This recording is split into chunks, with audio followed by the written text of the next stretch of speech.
going to start a new conversation series today. This series is going to focus on some big theological ideas that we have come to associate with God. Sometimes we use language like the attributes of God. And sometimes these ideas that we call the attributes of God help us to connect to God. And other times they become confusing and actually become obstacles to understanding God or to feeling God's presence or to even being able to think about God in tangible ways. Today we're going to talk about this big idea called omnipresence or omnipresent. It is the theological idea that God is everywhere. And some would even say that God is in everything, between the molecules and in the cosmos, all of that. And it's the idea that God is connected in all and through all, everywhere. This has been a very comforting idea for me at times. This idea that no matter where I go, somehow God is there with me. But it has also been used as a weapon to try to get us to conform to behavioral standards. You better behave properly because God is watching. God is watching. And so we've turned this beautiful idea that God is present with us no matter where, no matter what, into some sort of old man peering out at us from the recesses of a room, watching us and waiting for us to mess up. So this is where we get the idea that sometimes it's helpful and sometimes it's beautiful.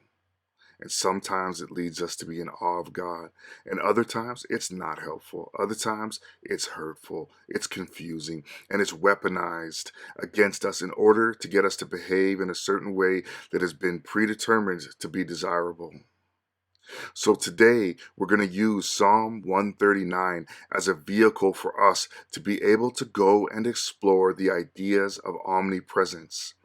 This idea that God is omnipresent. We're going to use Psalm 139 to ask the questions that the psalmist is asking.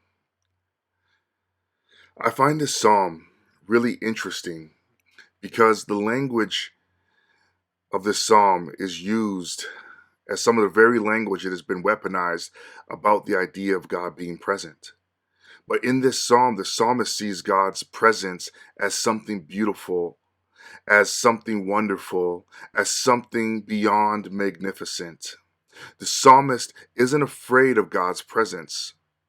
The psalmist isn't trying to duck God and say, "Where can I hide from God? Where can you not see me?" As if God is his ever-leering presence.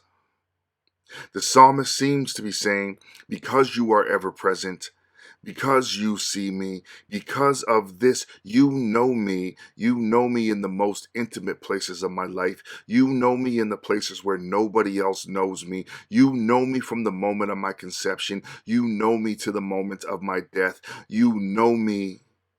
God's presence in this psalm is connected to divine intimacy, to divine connection of being known and knowing God because of that. This is what the psalmist is communicating to us. So when these words are weaponized to make people fear, to make people look over their shoulder for a God who is peering out and looking out from the recess of the corner of a dark room in order to get them, this is a disgusting and perverted betrayal of the beautiful words written here by the psalmist. So what changes when we see God's presence as a promise and never as a threat? A friend of mine named Kevin Sweeney, a friend that I went to seminary with, has this one line that has stuck with me over the years, and I'm paraphrasing off the top of my head.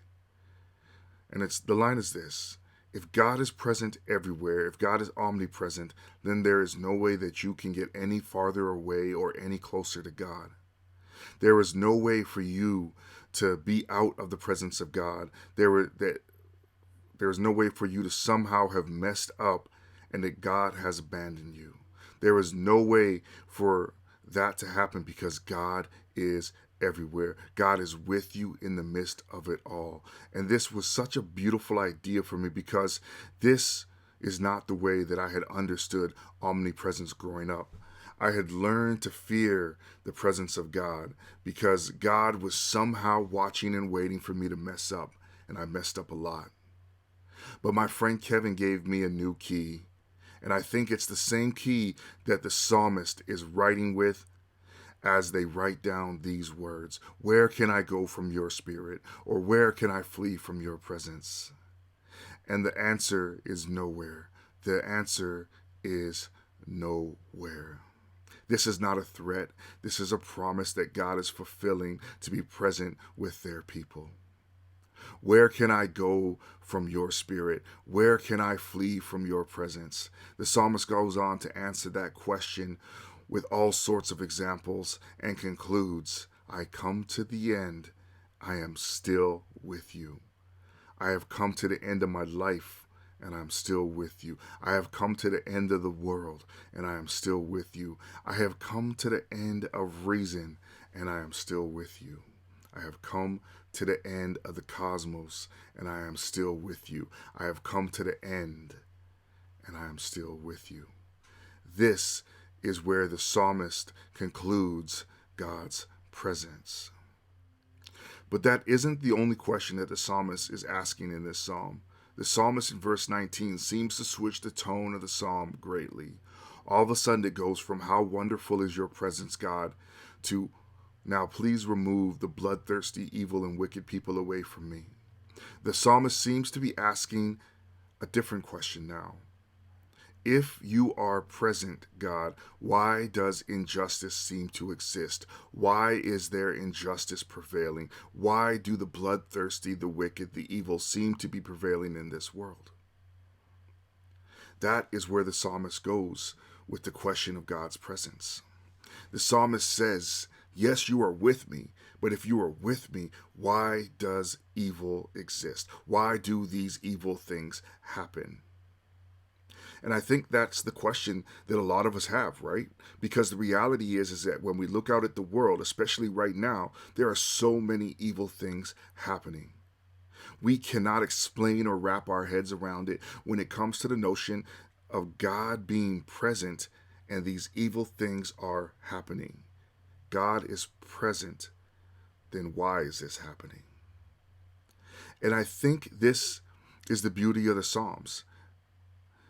Right? They're willing to ask the hard questions. They're willing to go to the hard places. They're willing to praise God in one sentence and then in the next sentence ask God the hard penetrating question that most of us are afraid to ask. That is the beautiful part of the Psalms. The psalmist doesn't pretend to have an answer. The psalmist doesn't try to answer for God. The psalmist doesn't say, well, God, here's the answer. Here's why things are happening.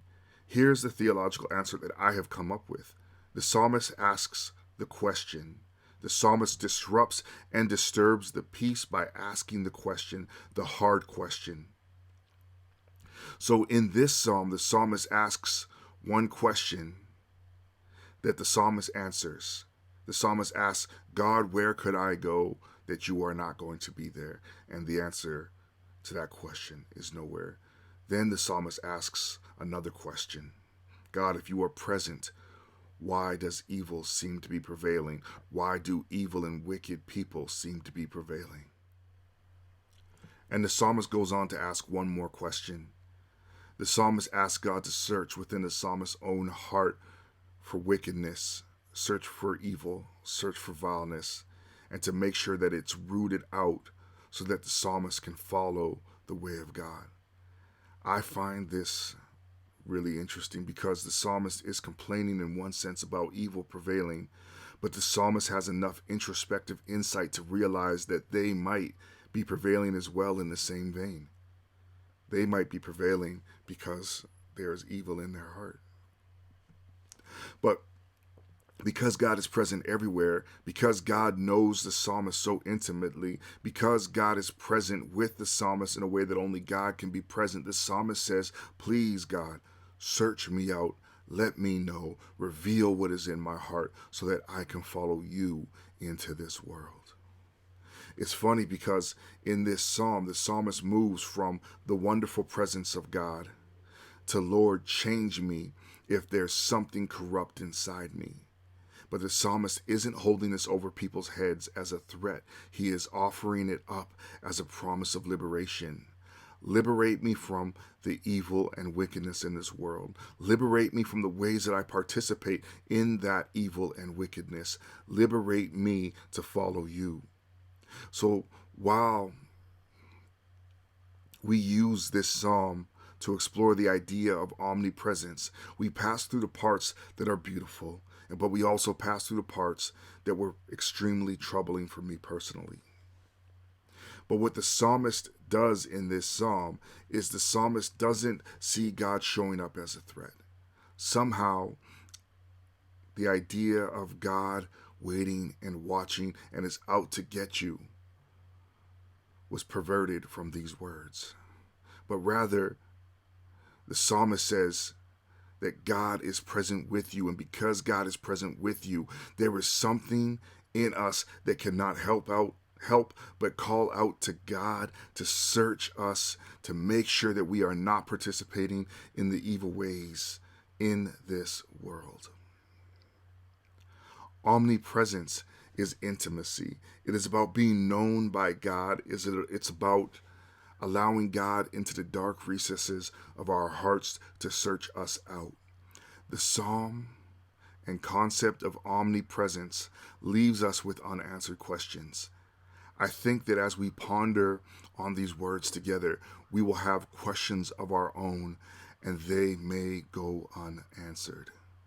But even in the ambiguity and uncertainty, the one thing the psalmist holds on to, and I think we can hold on to this as well, is that God is here. God is present.